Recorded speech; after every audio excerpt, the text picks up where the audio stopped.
Welcome to the Learning Pines YouTube. We hope this video helps. You start by confirming your phone actually supports always-on display, otherwise this method won't work.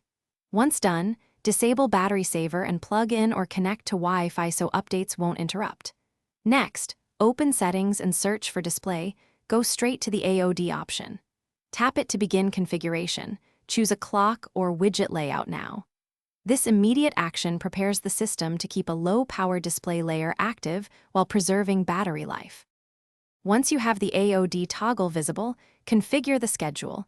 Set it to always if you want continuous visibility, or pick custom times to limit battery use. Next, choose a minimal brightness and a mono color scheme. This reduces power draw on OLED screens.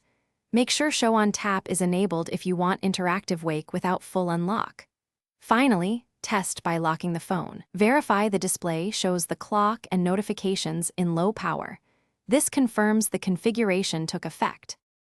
To finalize, lock your phone and watch the always-on display for at least 30 seconds. You should see the clock and any allowed notifications. If the AOD disappears, make sure power saving, adaptive battery, or background app restrictions are off, because they often kill the AOD process. Restart the device and check for a system update if problems persist. One key troubleshooting tip. Rebooting after changing power settings usually forces the AOD service.